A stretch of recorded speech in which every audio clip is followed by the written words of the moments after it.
Hi hello ನಮಸ್ಕಾರ ಎಲ್ಲರಿಗೂ. ಅಭಿವ್ಯಕ್ತಿ ಕಥಾ ಲೋಕಕ್ಕೆ ಆತ್ಮೀಯವಾದ ಸ್ವಾಗತ.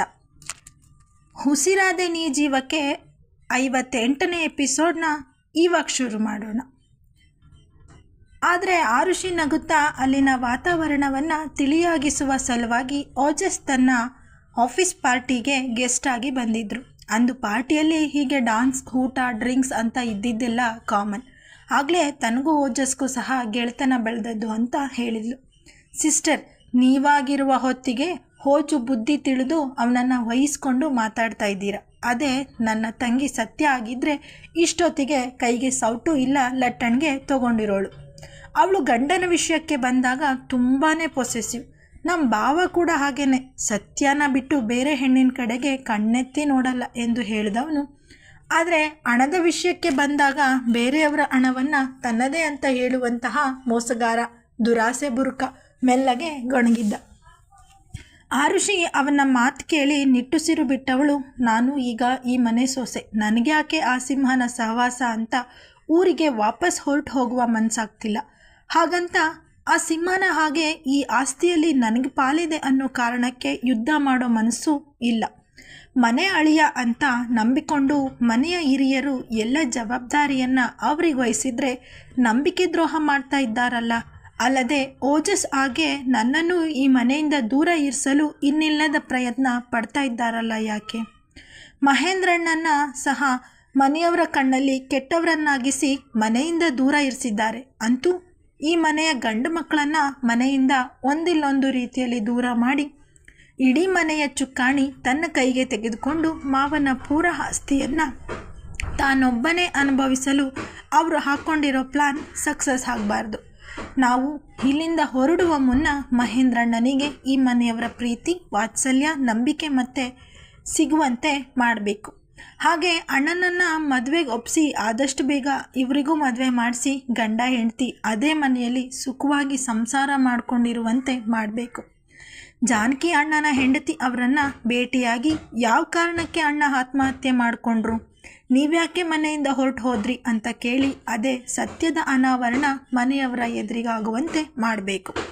ಹಾಗೆ ಮಾವನಿಗೆ ಆದಷ್ಟು ಬೇಗ ನಿಮ್ಮ ತೋಟದ ಬೆಳೆಗಳಲ್ಲಿ ಯಾವುದೇ ನಷ್ಟ ಉಂಟಾಗ್ತಿಲ್ಲ, ನಿಮ್ಮ ಅಳಿಯನೇ ದಲ್ಲಾಳಿ ಜೊತೆಗೆ ಕೈ ಜೋಡಿಸಿ ನಿಮ್ಮ ಕಣ್ಣಿಗೆ ಮಣ್ಣೆರಚುವ ಕೆಲಸ ಮಾಡ್ತಾ ಇದ್ದಾರೆ, ನಿಮ್ಮ ಖಾತೆಗೆ ನಿಮ್ಮ ಅಳಿಯ ಅರ್ಧದಷ್ಟು ಹಣವನ್ನು ಮಾತ್ರ ಹಾಕ್ತಾ ಇದ್ದಾರೆ, ಉಳಿದರ್ಧ ಇನ್ನೆರಡು ಖಾತೆಗೆ ಜಮೆ ಹಾಕ್ತಾ ಇದೆ ಅಂತ ಇರುವ ಸತ್ಯವನ್ನು ಹೇಳಬೇಕು. ಮನದಲ್ಲೇ ಯೋಚಿಸಿಕೊಂಡು ಎತ್ತಿನ ಗಾಡಿ ನಿಂತಿದ್ದ ಕಡೆಗೆ ಹೆಜ್ಜೆ ಹಾಕುತ್ತಾ ಇದ್ದವಳು ಅಲ್ಲಿದ್ದ ಕಲ್ಲನ್ನು ಗಮನಿಸದೆ ಎಡವಿದ್ದಕ್ಕೆ ನೋವಿನಲ್ಲಿ ಅಮ್ಮ ಎಂದು ಚೀರಿದಳು. ಮಗನ ಜೊತೆಗೆ ಮುಂದೆ ಮುಂದೆ ಹೆಜ್ಜೆ ಹಾಕುತ್ತಾ ಇದ್ದ ಓಜಸ್ ಆರುಷಿ ಕೂಗು ಕೇಳಿ ಗಾಬರಿಗೊಂಡು ಹಿಂತಿರುಗಿ ಆರುಷಿ ಬಳಿಗೆ ಓಡ್ಬರ್ತಾನೆ. ಅವಳ ಕಾಲಿನ ಹೆಬ್ಬೆರಳಿಗೆ ಏಟಾಗಿ ರಕ್ತ ಬರ್ತಿರೋದನ್ನು ಕಂಡು, ನಾನು ಆಗ್ಲಿಂದ ಗಮನಿಸ್ತಾ ಇದ್ದೀನಿ, ಅದೇನೋ ಯೋಚನೆ ಮಾಡಿ ಇಹದ ಪರಿವೇ ಇಲ್ಲದಂತೆ ಕಳೆದೋಗಿದ್ಯಾ. ಅದೇನು ಅಷ್ಟು ಯೋಚನೆ ಮಾಡೋದು, ಯಾವ ವಿಷಯಕ್ಕೆ, ಏನು ಸಮಸ್ಯೆ ಆಗಿದೆ ಈಗ ನೋಡು. ಅದೇ ಯೋಚನೆಯಲ್ಲಿ ಮುಳುಗಿ ನಡ್ಕೊಂಡು ಬರ್ತಾ ಇಷ್ಟು ದೊಡ್ಡ ಕಲ್ಲನ್ನು ಸಹ ಗಮನಿಸ್ದೆ ಹೇಗೆ ಏಟು ಮಾಡ್ಕೊಂಡಿದ್ಯಾ ರೇಗತ್ತಾ. ಅವಳ ಕಾಲಿನ ಹೆಬ್ಬೆರಳಿಗೆ ಕರವಸ್ತ್ರವನ್ನು ಬಿಗಿಯಾಗಿ ಬಂಧಿಸಿ ನೋವಿಗೆ ನಡೆಯಲು ಕಷ್ಟ ಆಗ್ಬೋದು ಎಂದು ಅವಳನ್ನು ತನ್ನ ತೋಳುಗಳಲ್ಲಿ ಎತ್ಕೊಂಡವನು ಮನೆಗೋದ್ಮೇಲೆ ಔಷಧಿ ಹಚ್ಚಿ ಬ್ಯಾಂಡೇಜ್ ಹಾಕ್ತೀನಿ, ಇನ್ನೂ ನೋವಿದ್ರೆ ನಾಳೆ ಸಿಟಿಗೆ ಕರ್ಕೊಂಡು ಹೋಗಿ ಡಾಕ್ಟ್ರಿಗೆ ತೋರಿಸ್ತೀನಿ, ಈಗ ಮನೆಗೆ ಹೋದ್ಮೇಲೆ ಮೆಲ್ಲಗೆ ಮಲಗಿ ರೆಸ್ಟ್ ಮಾಡು. ಅಮ್ಮ ಏನಾದರೂ ಸೊಸೆನೇ ಅಡುಗೆ ಮಾಡಬೇಕು, ಬಡಿಸ್ಬೇಕು ಅಂತ ಹೇಳಿದ್ರೆ ಅವ್ರಿಗೆ ನಾನು ಅದೆಲ್ಲ ಆಗಲ್ಲ, ನನ್ನ ಹೆಂಡತಿ ಕಾಲಿಗೆ ಏಟು ಬಿದ್ದಿದೆ ಅಂತ ಹೇಳ್ತೀನಿ. ನೀನು ನನ್ನ ಮಾತಿಗೆ ಬೆಲೆ ಕೊಟ್ಟು ರೆಸ್ಟ್ ಮಾಡಬೇಕು. ಏನಾದರೂ ಅತ್ತೆ ಅತ್ತೆ ಅಂತ ಅವರಿಂದ ಹೋಗಬೇಕು. ಇನ್ಮೇಲೆ ನಾನು ನಿನ್ನ ಕ್ಯೂಟಿ ಅಲ್ಲ, ಕತ್ತೆ ಅಂತ ಕರಿತೀನಿ ಅಷ್ಟೆ. ಅವನು ಒಂದೇ ಸಮನೆ ತನ್ನನ್ನು ಗದರುತ್ತಾ ಇದ್ದರೂ ಅವನ ಮಾತಿನಲ್ಲಿ ತನ್ನ ಮೇಲಿನ ಕಾಳಜಿ ಮಾತ್ರವೇ ಎದ್ದು ಕಾಣ್ತಾ ಇರೋದಕ್ಕೆ ತನ್ನನ್ನು ಎತ್ತಿಕೊಂಡಿದ್ದ ಓಜಸ್ ಕೊರಳನ್ನು ಬಳಸಿ, ನಾನು ಕತ್ತೆ ಆದರೆ ನೀವು ಕತ್ತೆಗೆ ತಾಳಿ ಕಟ್ಟಿರೋ ಗಂಡು, ಕತ್ತೆ ಅಂತ ಹಂಚಿಕೊಳ್ಳೋದಿಲ್ವಾ ತಾನು ಚೇಡಿಸಿದ್ಲು. ಆದರೆ ಆರುಷಿ ತಮಾಷೆಗೆ ನಗದೆ ಮುಖಗಂಟು ಹಾಕಿಕೊಂಡಿದ್ದನ್ನು ಹಾಗೆಯೇ ಅವಳನ್ನು ಎತ್ಕೊಂಡು ಬಂದು ಗಾಡಿಯಲ್ಲಿ ಕೂರಿಸಿ ಅವಳ ಪಕ್ಕ ತಾನೂ ಕುಳಿತು ತನ್ನ ಮಡಿಲಲ್ಲಿ ಚಿಂಟುನ ಕೂರಿಸ್ಕೊಳ್ತಾನೆ ಓಜಸ್. ಅಮ್ಮಂಗೆ ಎಷ್ಟು ದೊಡ್ಡ ಹಬ್ಬು ಆಗಿದೆ. ಚಿಂಟು ಗಾಬರಿಯಲ್ಲಿ ಕಣ್ಣು ತುಂಬಿಕೊಂಡ್ರೆ ಅವನಿಗೆ ಸಮಾಧಾನ ಮಾಡುತ್ತಾ ಅವನ ಗಮನ ಬೇರೆಡೆಗೆ ಸೆಳೆಯಲು ಚಿಂಟು ಜೊತೆಗೆ ಮಾತಿಗೆ ಇಳಿದ್ರೆ ಮಹೇಂದ್ರ ಹಾಗೆ ತ್ವಿಷಾ ಇಬ್ಬರು ಆರುಷಿ ಕಾಲಿನ ಗಾಯವನ್ನು ಗಮನಿಸಿ ನೋವಾಗ್ತಾ ಇದೆಯಾ ಕೇಳಿದ್ರು. ತುಟಿಗಳ ಮೇಲೆ ಸಣ್ಣ ನಗು ಹೊತ್ತಿದ್ದ ಆರುಷಿ ತಲೆ ಆಡಿಸಿ ಇಲ್ಲ ಅಂದವಳು. ತನಗೆ ಅಂಟಿಕೊಂಡಂತೆ ಕೂತಿದ್ದ ಓಜಸ್ ತೋಳು ಬಳಸಿ ಅವನ ಭುಜದ ಮೇಲೆ ತಲೆ ಆನಿಸಿದಳು. ಗಂಡನಿಂದ ಇಂತಹ ಕಾಳಜಿ ಸಿಗುತ್ತೆ ಅಂದರೆ ಇಂತಹ 100 ಏಟು ಬಿದ್ದರೂ ಖುಷಿಯಿಂದ ಅನುಭವಿಸ್ತೀನಿ ಮನದಲ್ಲೇ ಹೇಳ್ಕೊಂಡು ಅವನ ತೋಳುಗಳನ್ನು ಬಳಸಿದ್ದ ಕೈಯನ್ನು ಬಿಗಿ ಮಾಡಿದವಳ ಮನದಲ್ಲಿ ಓಜಸ್ ಮೇಲೆ ಆಹ್ಲಾದಕರ ಭಾವನೆ ಉಂಟಾಗಿತ್ತು. ನಿಮಗೆ ನಿಮ್ಮ ಸ್ನೇಹಿತ ಮಾಡ್ತಾ ಇರೋ ಕೆಲಸ ಅಸಹ್ಯ ಅಂತ ಅನ್ನಿಸ್ತಿಲ್ವಾ? ಅಡ್ವೊಕೇಟ್ ಚಂದನ್ ರಾಥೋಡ್ ಅವರು ಕೇಳಿದಾಗ ಅರೆಗಳಿಗೆ ಮೌನವಾಗಿ ಇದ್ದ ಸಿಂಹ ಮೆಲ್ಲಗೆ ತಲೆ ಆಡಿಸಿ ಇಲ್ಲ ಅಂದ. ಸಿಂಹ ಕೊಟ್ಟ ಉತ್ತರಕ್ಕೆ ಕ್ಷಣದಂಗಾದರೂ ಚಂದನ್ ಕ್ರಿಮಿನಲ್ ಲಾಯರ್. ಈ ಹಿಂದೆ ಅದೆಷ್ಟೋ ಅಪರಾಧಿಗಳ ಪರ ವಾದ ಮಾಡಿ ಅವರನ್ನು ನಿರಪರಾಧಿ ಅಂತ ಬಿಡುಗಡೆಗೊಳಿಸಿದ್ದಾರೆ. ಆದರೆ ಚಂದ್ರಕಾಂತ್ನಂತಹ ಅತಿ ಬುದ್ಧಿವಂತ ಕ್ರಿಮಿನಲ್ನ ಪರವಾಗಿ ವಾದ ಮಾಡೋದು, ಅದರಲ್ಲೂ ಅವನು ಮಾಡಿರುವ ಅಪರಾಧದ ಪಟ್ಟಿ ದೊಡ್ಡದಿದ್ದರೂ ಅವನನ್ನು ಬಿಡುಗಡೆಗೊಳಿಸುವಂತೆ ಕೋರ್ಟ್ನಲ್ಲಿ ತಮ್ಮ ವಾದ ಮಂಡಿಸೋದು ಎಷ್ಟು ಸರಿ? ಮನದಲ್ಲಿ ತಮಗೆ ತಾವೇ ಪ್ರಶ್ನೆ ಮಾಡಿಕೊಂಡ್ರು. ಆದರೆ ಲಾಯರ್ ಆದಮೇಲೆ ಈ ಥರ ವಾದ ಮಾಡಿ ತನ್ನ ಕಕ್ಷಿದಾರನನ್ನು ಕಾನೂನಿಂದ ಕಾಪಾಡೋದೇ ತಮ್ಮ ಕರ್ತವ್ಯ ಅಲ್ವೇ ಎಂದು ತಮಗೆ ತಾವೇ ಸಮಜಾಯಿಷಿ ಕೊಟ್ಟುಕೊಂಡು ಸೋಮವಾರ ಬೆಳಗ್ಗೆ 11 ಗಂಟೆಗೆ ಕೋರ್ಟ್ಗೆ ಬಂದುಬಿಡಿ. ಅವತ್ತೇ ನಿಮ್ಮ ಗೆಳೆಯನನ್ನು ಜೈಲಿಂದ ಬಿಡುಗಡೆಗೊಳಿಸಿ ನೇರವಾಗಿ ಆಸ್ಪತ್ರೆಗೆ ದಾಖಲಾಗುವಂತೆ ನ್ಯಾಯಾಧೀಶರು ಆದೇಶ ಕೊಡುವಂತೆ ನಾನು ವಾದ ಮಾಡ್ತೀನಿ ಹೇಳಿದರು.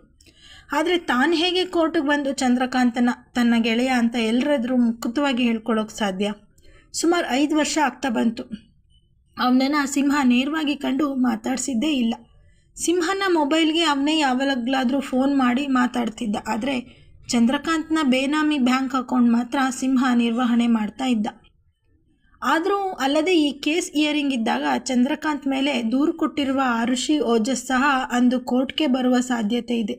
ಅವರಿಗೇನಾದರೂ ತಾನು ಈ ಕ್ರಿಮಿನಲ್ ಸ್ನೇಹಿತ ಅನ್ನೋದು ಗೊತ್ತಾದರೆ ತಾನು ಇಷ್ಟು ವರ್ಷ ಕಷ್ಟಪಟ್ಟಿದ್ದೆಲ್ಲ ನೀರಲ್ಲಿ ಹೋಮ ಮಾಡ್ದಂಗಾಗತ್ತೆ ಅಂತ ತನ್ನಲ್ಲೇ ಯೋಚಿಸುತ್ತಾ ಕುಳಿತವನು ಸೋಮವಾರ ನನಗೆ ಬರೋಕ್ಕಾಗಲ್ಲ ಅನಿಸುತ್ತೆ ಸರ್. ನನ್ನ ಗೆಳೆಯನನ್ನು ಆಸ್ಪತ್ರೆಗೆ ದಾಖಲು ಮಾಡಿದ ಮೇಲೆ ನಾನು ಇನ್ಯಾವತ್ತಾದರೂ ಅವನನ್ನು ನೋಡ್ಕೊಂಡು ಹೋಗೋಕ್ಕೆ ಬರ್ತೀನಿ ಎಂದು ಹೇಳಿ ಎದ್ದು ನಿಂತವನು ಚಂದನ್ ಅವರಿಗೆ ಕೈ ಮುಗಿದು ಮತ್ತೊಮ್ಮೆ ಧನ್ಯವಾದ ತಿಳಿಸಿ ಅವರ ಕಚೇರಿ ಹೊರಗೆ ನಡೆದು ಬಿಟ್ಟ. ಸಂಜೆ 7 ಗಂಟೆ ಆದರೂ ಗಂಡ ಮನೆಗೆ ಹಿಂದಿರುಗಿಲ್ಲ. ಅವರು ಕೆಲಸದ ಮೇಲೆ ಹೋಗ್ತಾ ಇದ್ದೀನಿ ಅಂತ ತನ್ನ ಬಳಿ ಒಂದು ಮಾತು ಹೇಳದೆ ಹೋಗಿದ್ದ ಕಾರಣ ಸತ್ಯಾಗೆ ಸ್ವಲ್ಪ ಆತಂಕ ಆಗಿತ್ತು.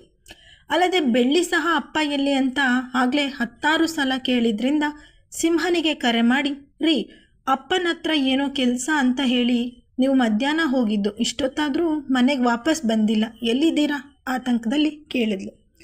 ಗಂಡಸು ಅಂದಮೇಲೆ ಹೊರಗೆ ಮಾಡೋಕ್ಕೆ 1000 ಕೆಲಸ ಇರುತ್ತೆ.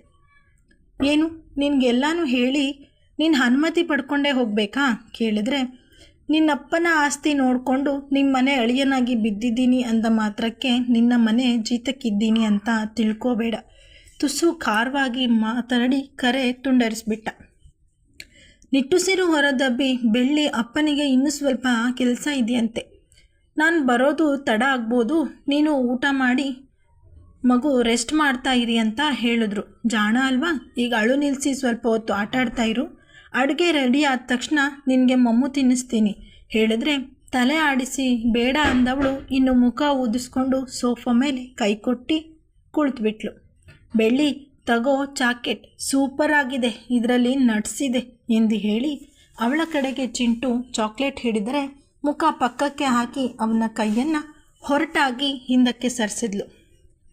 ಮಗನೇ, ಹೆಣ್ಣು ಮಕ್ಕಳೇ ಹೀಗೆ ಕಣೋ, ಅವ್ರ ಬಗ್ಗೆ ನಾವು ಕೇರ್ ಮಾಡಿದಷ್ಟು ಫುಲ್ ಸ್ಕೋಪ್ ತಗೋತಾರೆ. ಈಗ ನಿನ್ನ ಅಮ್ಮನೇ ನೋಡು ಎಷ್ಟು ಕೊಬ್ಬಾಡ್ತಾಳೆ ಹೇಳಿ ಅಡುಗೆ ಮನೆ ಕಡೆಗೆ ನಿಟ್ಟಿಸಿ ನೋಡಿ ಚಿಂಟುನ ತನ್ನ ರೂಮಿಗೆ ಕರ್ಕೊಂಡು ಹೋದರೆ ತನ್ನ ಅತ್ತೆ ಚಿಕ್ಕತ್ತೆ ಜೊತೆಗೆ ಸೇರಿ ಅಡುಗೆ ಕೆಲಸಗಳನ್ನು ಮಾಡೋದ್ರಲ್ಲಿ ನಿರತಳಾಗಿದ್ದ ಆರುಷಿ ಓಜಸ್ ಮಾತು ಕೇಳಿ ನಸು ನಕ್ಕಳು. ಓಜಸ್ಗೆ ನಿನ್ನ ಮೇಲೆ ಕೋಪ ಬಂದಿರೋ ಹಾಗಿದೆ ನೋಡು ಆರುಷಿ, ಅಡುಗೆ ಕೆಲಸಗಳು ಇನ್ನೇನು ಮುಗೀತಾ ಬಂತು, ನೀನು ಹೋಗಿ ನಿನ್ನ ಗಂಡನ ಬೇಕು ಬೇಡಗಳನ್ನು ವಿಚಾರಿಸ್ಕೊ ಅಲ್ವಾ ಅಕ್ಕ? ದುನ್ವತಿ ಅವರ ಮಾತಿಗೆ ಶಾರದಮ್ಮನವರು ಹೌದೆಂದರು. ಆರುಷಿ ಓಜು ಹಾಗೆಲ್ಲ ಯಾರ ಮೇಲೂ ಸುಮ್ಮನೆ ಕೋಪ ಮಾಡ್ಕೊಳ್ಳೋನಲ್ಲ, ನಿನಗೆ ಅವನ ವಿಷಯ ಚೆನ್ನಾಗಿ ಗೊತ್ತಲ್ವಾ, ಮತ್ತೆ ಇವತ್ತು ಯಾಕೆ ಹೀಗೆ ಆಡ್ತಾ ಇದ್ದಾನೆ? ನಿನ್ನ ಸ್ನೇಹಿತೆ ಅವನ ಮಧ್ಯೆ ಬರ್ತಾ ಇಲ್ಲ ತಾನೆ? ಸಂಜೆ ಮೊಮ್ಮಗನಿಂದ ಓಜುತ್ ವಿಷ ಡಾನ್ಸ್ ಮಾಡಿದ್ದರು ಅನ್ನುವ ವಿಚಾರ ತಿಳಿದಾಗಿನಿಂದ ಶಾರದಾ ಅವರ ಮನಸ್ಸು ಇಲ್ಲದ ವಿಚಾರಗಳನ್ನು ಯೋಚಿಸ್ತಾ ಇದೆ. ಆದರೆ ತನ್ನ ಅತ್ತೆಯ ಈ ಆತಂಕ ಅನವಶ್ಯಕ. ಓಜಸ್ ಆಗ ತನ್ನ ಮಧ್ಯೆ ಯಾವುದೇ ವೈಮನಸ್ಯ ಇಲ್ಲ. ತನ್ನ ಕಾಲು ಬೆರಳಿಗೆ ಹೇಟಾಗಿದ್ದರೂ ಅವರು ತಿಳಿಸಿದಂತೆ ವಿಶ್ರಾಂತಿ ತೆಗೆದುಕೊಳ್ಳದೆ ಅಡುಗೆ ಮನೆ ಸೇರಿರುವ ಕಾರಣಕ್ಕೆ ಅವರು ಕೋಪ ಮಾಡಿಕೊಂಡಿದ್ರು. ಅವರ ಕೋಪದ ಆಯಸ್ಸು ತುಂಬ ಕಡಿಮೆ. ನೀವು ಚಿಂತೆ ಮಾಡಬೇಡಿ ಎಂದು ಆರುಷಿ ಮುಗುಳ್ನಗುತ್ತಲೇ ಹೇಳಿದ ವಿಷಯ ಕೇಳಿ ಶಾರದಾ ಅವರ ಆತಂಕ ಕಡಿಮೆಯಾದರೆ ದುನ್ವತಿ ಅವರಿಗೆ ಇವರಿಬ್ಬರ ನಡುವೆ ಇರುವ ಹೊಂದಾಣಿಕೆಯನ್ನು ಕಂಡು ಮನಸ್ಸಿಗೆ ಸಮಾಧಾನ ಆಗಿತ್ತು. ಆರುಷಿ, ನೀನು ಒಳ್ಳೆಯದಕ್ಕೆ ನಾನೊಂದು ಕಿವಿ ಮಾತು ಹೇಳ್ತೀನಿ ಕಣಮ್ಮ. ಇವರಾರು ನನಗೆ ಬುದ್ಧಿ ಹೇಳೋಕೆ ಅಂತ ಕೋಪ ಮಾಡ್ಕೋಬೇಡ. ನೀನು ಹೋಜು ಇಬ್ಬರು ವಿದ್ಯಾವಂತರೆ. ಹೊರಗೆ ಕೆಲಸ ಅಂತ ಓಡಾಡ್ಕೊಂಡಿರೋ ಕಾರಣ ನನಗಿಂತ ಹೆಚ್ಚು ಪ್ರಪಂಚ ಜ್ಞಾನ ಹೊಂದಿದ್ದೀರ. ಆದರೂ ಕೆಲವೊಂದು ಸಲ ಸಣ್ಣ ಪುಟ್ಟ ವಿಚಾರಕ್ಕೆ ನಮ್ಮವರ ಮಧ್ಯೆ ಮನಸ್ತಾಪ ಬರೋದು ಸಹಜ. ಅದರಲ್ಲೂ ನಾವು ಪ್ರೀತಿಸಿದ ವ್ಯಕ್ತಿ ನಮಗೆ ಮೋಸ ಮಾಡ್ತಾ ಇದ್ದಾರೆ ಅನ್ನೋ ಅನುಮಾನ ಬಂದುಬಿಟ್ರಂತೂ ಮುಗಿಯಿತು. ಆ ಅನುಮಾನ ನಮ್ಮ ಸುಖ, ಶಾಂತಿ, ನೆಮ್ಮದಿಯನ್ನೆಲ್ಲ ಕಿತ್ಕೊಂಡು ಬಿಡುತ್ತೆ. ನನ್ನ ಹಿರಿಮಗನ ಬದುಕಿನಲ್ಲಿ ಆಗಿದ್ದು ಇದೇನೆ. ಯಾರೋ ನನ್ನ ಮಗನ ಮನಸ್ಸಿನಲ್ಲಿ ಅವನ ಹೆಂಡತಿ ವಿರುದ್ಧ ಇಲ್ಲದ ಚಾಡಿಗಳನ್ನು ಹೇಳಿ ಕಿವಿ ಚುಚ್ಚುವ ಕೆಲಸ ಮಾಡಿದರು. ಮದುವೆಯಾದ ದಂಪತಿಗಳ ಮಧ್ಯೆ ಪ್ರೀತಿ ಚಿಗುರೊಡೆಯುವ ಮೊದಲೇ ಅನುಮಾನ ಅನ್ನೋ ಬೀಜ ಬಿತ್ತಿದ್ರಿಂದ ಈ ಮನೆ ನಂದಗೋಕುಲ ಆಗೋ ಬದಲು ಕುರುಕ್ಷೇತ್ರವಾಯಿತು. ಆದರೆ ಗಂಡ ಹೆಂಡತಿ ಮಧ್ಯೆ ನಡೆಯುತ್ತಾ ಇದ್ದ ಯುದ್ಧಗಳು ಯಾರ ಕಣ್ಣಿಗೂ ಕಿವಿಗೂ ಬೀಳದ ಹಾಗೆ ಜಾಗ್ರತೆ ವಹಿಸುತ್ತಾ ಇದ್ದರು. ಯುದ್ಧ ಮುಚ್ಚಿಡಲು ತೋರಿದ ಜಾಣ್ಮೆಯನ್ನು ಯುದ್ಧವನ್ನು ನಿಲ್ಲಿಸೋದಕ್ಕೆ ಉಪಯೋಗಿಸಿದ್ರೆ ಇಂದು ನನ್ನ ಹಿರಿಮಗ ಕೇವಲ ನೆನಪಾಗಿ ಉಳಿಯುತ್ತಿರಲಿಲ್ಲ. ಅಷ್ಟೇ ಅಲ್ಲ, ಮಂದಾರ ಬಳಿ ಯಾರೋ ನನ್ನ ಮಗನ ಹಳೆ ಪ್ರೇಮ ಕಥೆಯ ವಿಚಾರವನ್ನು ಹೇಳಿದ್ದು ಅಲ್ಲದೆ ಜಾನಿ ಅವಳ ಗುಂಗಲ್ಲೇ ಇಂದಿಗೂ ದಿನ ಕಾಲ ಕಳೆಯುತ್ತಾ ಇದ್ದಾನೆ ಅಂತ ನನ್ನ ಮಗನ ಮೇಲೆ ಆರೋಪ ಮಾಡಿ ಸೊಸೆಯ ಮನಸ್ಸಲ್ಲಿ ವಿಷದ ಬೀಜ ಬಿತ್ತಿದ್ರು. ಇದರಿಂದ ಅವಳಿಗೆ ದಿನದಿಂದ ದಿನಕ್ಕೆ ನನ್ನ ಮಗನ ಮೇಲೆ ಅಸಮಾಧಾನ ಹೆಚ್ಚಾಗಲು ಶುರುವಾಯಿತು. ಒಂದಿನ ಹೇಳ್ದೆ ಕೇಳದೆ ತನ್ನ ಗಂಡನನ್ನು ಹುಡುಕಿ ತೋಟದ ಮನೆಗೆ ಹೋದವಳು ಅವನು ಏನಾದರೂ ತನ್ನ ಬೆನ್ನ ಹಿಂದೆ ಕಳ್ಳಾಟ ಆಡ್ತಾ ಇದ್ದರೆ ಅದನ್ನು ಕಂಡುಹಿಡಿದು ಸರಿಯಾಗಿ ಅವನಿಗೆ ಪಾಠ ಕಲಿಸ್ಬೇಕು ಅಂತ ಹೇಳಿ ಹೋಗಿದ್ದು ಅಷ್ಟೆ. ಅದಾದ ನಂತರ ನನ್ನ ಮಗ ಸೊಸೆ ಮಧ್ಯೆ ನಡೆಯುತ್ತಾ ಇದ್ದ ಮಾತುಕತೆಯೇ ನಿಂತು ಹೋಯಿತು. ಮೊದಲು ಇಬ್ಬರ ನಡುವೆ ಜಗಳ ಆದರೂ ಆಗ್ತಿತ್ತು, ಆದರೆ ನಂತರದ ದಿನಗಳಲ್ಲಿ ಯಾವುದೂ ಇಲ್ಲ. ಅವತ್ತೊಂದಿನ ರಾತ್ರಿ ಚಾವಡಿ ಮೇಲೆ ಕೂತು ನನ್ನ ಹಿರಿಮಗ ಮೊದಲ ಬಾರಿಗೆ ಮದ್ಯಪಾನ ಮಾಡುತ್ತಾ ಓಜಸ್ ಬಳಿ ತನ್ನ ಮಡದಿಯ ಬಗ್ಗೆ ಬೇಸರದಲ್ಲಿ ಮಾತನಾಡ್ತಾ ಅವಳ ಚಾರಿತ್ರ್ಯದ ಬಗ್ಗೆ ತಪ್ಪಾಗಿ ಹೇಳಿ ಕಣ್ಣೀರು ಹಾಕ್ತವನು ಮರುದಿನ ಬೆಳಗ್ಗೆ ತೋಟದ ಮನೆಗೆ ಹೋಗಿ ಆತ್ಮಹತ್ಯೆ ಮಾಡ್ಕೊಂಡ್ಬಿಟ್ಟ. ನನ್ನ ಸೊಸೆ ಸಹ ಈ ಮನೆ ತನ್ನದಲ್ಲ ಅಂತ ಹೇಳಿ ಮನೆಯಿಂದ ಹೊರಟು ಬಿಟ್ಲು. 2 ವರ್ಷ ಆಗ್ತಾ ಬಂತು. ಒಂದು ದಿನಕ್ಕೂ ನಮ್ಮ ಯಾರಿಗೂ ಕರೆ ಮಾಡಿ ಈ ಮನೆಯವರ ಬಗ್ಗೆ ವಿಚಾರಿಸ್ಕೊಳ್ಬೇಕು ಅಂತ ಅವಳಿಗೆ ಅನ್ನಿಸ್ಲೇ ಇಲ್ಲ. ಓಜಸ್ 1-2 ಸಲ ಹೋಗಿ ತನ್ನ ಅತ್ತಿಗೆಯನ್ನು ಭೇಟಿಯಾಗಿ, ಅಣ್ಣ ಹಾಗೆ ನಿಮ್ಮ ಮಧ್ಯೆ ಅಂಥದ್ದೇನು ನಡೀತು, ಯಾವ ವಿಚಾರಕ್ಕೆ ಅಣ್ಣ ಆತ್ಮಹತ್ಯೆ ಮಾಡಿಕೊಂಡ ಅಂತ ಪರಿಪರಿಯಾಗಿ ಪ್ರಶ್ನಿಸಿ ಕೊನೆಗೆ ಅವಳ ಕಾಲಿಗೆ ಬಿದ್ದರೂ ಮಂದಾರ ಬಾಯ್ಬಿಟ್ಟು ಏನನ್ನೂ ಹೇಳಲಿಲ್ವಂತೆ. ಅವನು ಸೋಲೊಪ್ಕೊಳ್ದೆ ಪದೇ ಪದೇ ಹೋಗಿ ತನ್ನ ಅತ್ತಿಗೆಯನ್ನು ಭೇಟಿಯಾಗಿ ಅವಳ ಎದುರಿಗೆ ಪ್ರಶ್ನೆಗಳನ್ನು ಮಂಡಿಸ್ತಾ ಇದ್ದರೆ ಅವಳು ರೋಸತ್ತು ಹೋಗಿ ಒಂದಿನ, ನನಗೀಗ ಮತ್ತೊಂದು ಕಡೆ ಮದುವೆ ಸೆಟ್ಟಾಗಿದೆ, ನೀನು ಹೀಗೆ ಪದೇ ಪದೇ ನನ್ನ ಮನೆ ಬಾಗಿಲಿಗೆ ಬಂದು ಹಳೆ ಸಂಬಂಧದ ವಿಚಾರ ತೆಗೆದು ನನ್ನ ಮನಸ್ಸಿಗೆ ನೋವು ಕೊಡಬೇಡ ಅಂತ ಓಜಸ್ಗೆ ಮುಲಾಜಿಲ್ಲದೆ ರೇಗಿ ಕಳಿಸ್ಬಿಟ್ಲು. ಅವತ್ತು ರಾತ್ರಿ ಎಲ್ಲ ಓಜಸ್ ಕುಡ್ದ ಅಮಲ್ನಲ್ಲಿ ತನ್ನ ಅತ್ತಿಗೆ ಬಗ್ಗೆ, ಹೆಣ್ಣು ಮಕ್ಕಳ ಬಗ್ಗೆ, ಪ್ರೀತಿ ಪ್ರೇಮ ಮದುವೆ ಬಗ್ಗೆ ತುಂಬ ಕೆಟ್ಟದಾಗಿ ಮಾತಾಡ್ತಾ ತನಗಿನ್ನು ಮುಂದೆ ಇಂಥ ಸಂಬಂಧದ ಮೇಲೆ ಯಾವುದೇ ನಂಬಿಕೆ ಇಲ್ಲ ಅಂತ ಹೇಳಿ ಈ ಹಳ್ಳಿ ಬಿಟ್ಟು ಸಿಟಿ ಸೇರಿದವನು ಮತ್ತೆ ಈಗಲೇ ನಿನ್ನ ಜೊತೆಗೆ ಇಲ್ಲಿಗೆ ವಾಪಸ್ ಬಂದಿರೋದು. ನೋಡು ಮಗಳೇ, ಓಜಸ್ ನಿನ್ನ ಬದುಕಿಗೆ ಬರೋ ಮೊದಲು ನಿನಗೂ ಗತ ಜೀವನದ ನೆನಪುಗಳಿವೆ, ಅವನಿಗೂ ಇವೆ. ಆದರೆ ಆ ಭೂತಕಾಲದ ನೆನಪುಗಳು, ಆ ಸನ್ನಿವೇಶಗಳು ನಿಮ್ಮ ಸುಂದರ ಬದುಕಿಗೆ ಭೂತವಾಗಿ ಬಂದು ಕೇಡು ಮಾಡಬಾರ್ದು. ಹಾಗಾಗಿ ಯಾರೇ ಬಂದು ನಿಮ್ಮ ಬಳಿ ಏನೇ ಚಾಡಿ ಹೇಳಿದ್ರು ದಯವಿಟ್ಟು ಗಂಡ ಹೆಂಡತಿ ಕೂತು ಸಾವಕಾಶವಾಗಿ ಮಾತಾಡಿ. ನಿಮ್ಮ ಮಧ್ಯೆ ಏನಾದರೂ ಮನಸ್ತಾಪ ಉಂಟಾದರೆ ಅದನ್ನು ಸರಿ ಮಾಡಿಕೊಳ್ಳೋ ಪ್ರಯತ್ನ ಪಡಬೇಕು ಹೊರತು ಇಬ್ಬರ ನಡುವಿನ ಅಂತರ ದೊಡ್ಡದು ಮಾಡ್ಕೊಳ್ಬೇಡಿ. ಹೇಳಿದ್ರೆ ತಲೆ ಆಡಿಸಿ ಸರಿ ಅಂತ ಬರೀ ಬಾಯಿ ಮಾತಿಗಲ್ಲದೆ ಮನಸಾರೆ ತನ್ನ ಒಪ್ಪಿಗೆ ಸೂಚಿಸಿದ ಆರುಷಿ ಅಡುಗೆ ಸಿದ್ಧವಾಗಿದ್ದ ಕಾರಣ ತನ್ನ ಗಂಡ ಮಗನನ್ನು ಊಟಕ್ಕೆ ಕರೆಯುವ ಸಲುವಾಗಿ ರೂಮಿನ ಕಡೆಗೆ ಹೆಜ್ಜೆ ಹಾಕುವ ಹೊತ್ತಿಗೆ ಸಿಂಹ ತನ್ನ ಮಾವನ ಮನೆಯನ್ನು ತಲುಪಿದ್ದವನು. ದಾಪುಗಾಲು ಹಾಕುತ್ತಾ ಮನೆಯೊಳಗೆ ಬಂದವನು ಮೆಟ್ಟಿಲೇರುವ ಮೊದಲು ಆರುಷಿ ಕಡೆಗೆ ಸುಡು ನೋಟ ಬೀರಿದ. ಕತೆ ಮುಂದಿನ ಭಾಗದಲ್ಲಿ ಮುಂದುವರೆಯುವುದು. Thank you.